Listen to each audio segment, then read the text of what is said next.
Good morning, আমার নতুন একটি ব্লগে তোমাদের অনেক অনেক স্বাগত। আশা করি ভালো আছো। আর আজকে সকালবেলা রান্না বসিয়ে দিয়েছি। দেখো, পনিরের ঝোল করব, মানে একটা তরকারি করব। তো এর আগের দিন করেছিলাম, ছেলে খুব পছন্দ করেছে। যেমন ওই আদা বাটা, জিরে বাটা, ধনে বাটা, আর তার সাথে শুধু মিক্সড করেছি 8-9টা কাজু বাদাম পেস্ট আর একটা টমেটো পেস্ট, বাস। তো গ্রেভি হবে আর ঝোলটা হবে হচ্ছে মাখা মাখা, একদম বিয়েবাড়ির স্টাইলে করছি। আর আমার ছেলের আগে একদিন করেছিলাম, তো বলেছিল মা খুব টেস্টি হয়েছে, একদম বিয়েবাড়ির মতো খেতে। তো এর জন্য আজকেও করছি। ও এখন চিকেন আর মাছ টাছ বেশি খেতে চায় না, একমাত্র পনিরটাই ওর এখন ট্রেন্ডিং চলছে আর কি। তো কি বলবো, রান্নাটা করে নিয়ে আর ছেলে স্কুল গেছে। আর এদিকে অন্যান্য কি রান্না করব সেটাও গুছিয়ে নিয়েছি। তো রান্নাটা কমপ্লিট করে নিই, তারপরে তোমাদের সাথে দেখা হচ্ছে। আর আজকে কি বলো তো, শুক্রবার। আজকে যেহেতু শুক্রবার, আজকে আমাদের টোটালি নিরামিষ হবে। আর আগের দিন রাত্রে মাছ করেছিলাম, তো মাছটা সব ফ্রিজে রেখে দিয়েছি। আর ঝোলটা ভেন্ডি আর আলু ভাজা, আর এখানে পনিরটা ভেজে জলে ভিজে রেখেছি। আর এই যে বসিয়ে নিচ্ছি। আর এই যে পনিরের আলু, আর করবো হচ্ছে ডাল। কালকে যে দাদা ভাই, দেখো দাদা ভাইদের গাছের আম দিয়েছে, কাঁচা আম। তো দুটো কাঁচা আম দিয়েছে, দুটো দিয়েই আমি টক ডাল করে রাখবো। ঘরে রাখলে আবার যদি পেকে যায়, তো মটর ডাল দিয়ে টক ডাল করে রাখবো। তো চলো কেটে নিই। তো আমটা দেখে আমার আর লোভ সামলাতে পারলাম না। তো 9:30 বাজে, এখন আমি আম মাখা করেছি। আর এত মানে একটা আমকে টুকরো করে 4 টুকরোর এক টুকরো একদম ঝিরি করে কেটে যে মাখা করেছি, একদম ঝাল ঝাল করে। আর কাসুন্দি তো ঘরে আছেই। দেখো একদম 9:20 বাজে, তো 9:30 বলে দিলাম। তো কে কে এরকম আমার মতো খাও? কার কার এরকম জিভে জল চলে আসে বলো তো? এখন আমি ভয়েস দিচ্ছি না, এখনও আমার ভাবলে মানে মিশে লাগছে। আমি যখন আম মাখা খাই, মনে হয় পৃথিবীর সব থেকে শ্রেষ্ঠ খাবার হচ্ছে এই আম মাখা।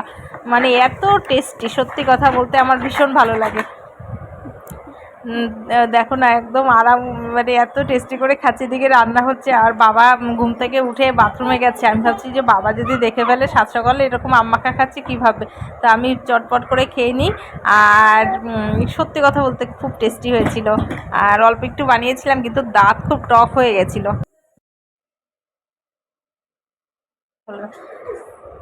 তারপরে স্নান টান করিনি, মেয়েকে স্নান করিয়ে ওকে আজকে একদম ভালো করে তেল মেখে স্নান করিয়ে দিয়েছি। তো মেয়ে দেখো ঘুমোচ্ছে, উপর হয়ে ঘুমোচ্ছে, এই সেই করে তারপরে উঠে পড়লো। এখন নিচে গিয়ে আমি দেখবে তোমাকে। তো এখন আমি ডিউটি থেকে চলে এসেছি, এটা সন্ধেবেলার। ও ঘুম থেকে উঠে আমি একটু বসেছিলাম, আর ও ঠামি নিয়ে এসছে। তো এখন বাজে হচ্ছে 8:30। তো মেয়েকে খাইয়ে দিলাম কিছু, আর ও এখন খেলছে। তো এটা নিয়ে খেলছে বারবার করে। আর দাদা ভাই গেছে পড়তে, 5:30টায় পড়া ছিল। 5:30টার সময় এসে দেখি ও একদমই উঠতে পারছে না ঘুম থেকে। পাপা পড়ে যাচ্ছে সোনামা, ঘুম থেকে একদম উঠতে পারছে না। তাই আমি ম্যামকে ফোন করে বললাম যে ও 7:30টায় গেলে অসুবিধা হবে। বলে না না, 7:30টায় পাঠিয়ে দিলাম। সোনামা তুমি কি করছো? তো চলো এখন নিচে যাই, আজকে বানাবো নান। তো চলো। তো আমার ছেলে গেছিল মেলাতে ও দাদাইয়ের সাথে, আর নাগরদোলায় চড়ে এসছে আর কি। বলে মা ভয়, আমি বলছি ভয় লাগেনি। বলছে ভয় আবার লাগেনি, মনে হচ্ছিল আত্মাটা বের হয়ে যাবে। এমন করে না। আর মেলা থেকে ঘুরে আসছে এই যে। আর কি কি নিয়ে এসছে দেখো, দেখো পাপা, এটা কি? পেন্সিল। পেন্সিল এটা। আর এই যে চশমা, এই যে আমার চশমা, এটা আমার চশমা। দেখি দেখি তোমারটা দেখি। এই দেখো আরেকটা চশমা। পড়ো তো দেখি কেমন লাগে। ডে নাইট পড়ো তো। রাত্রে ডের মতো। আর এই যে মশারিটা টানানো, মানে ঘুমিয়েছিল, আমি আর করিনি যে রাত্রেবেলা আবার টানাতে হবে। পড়ো তো মা, পড়ো। ওয়াও, দারুন। বুনুকে পড়া দাও। এই যে তোমার চশমা। বুনু তো বোধহয় ছোট হবে রে না।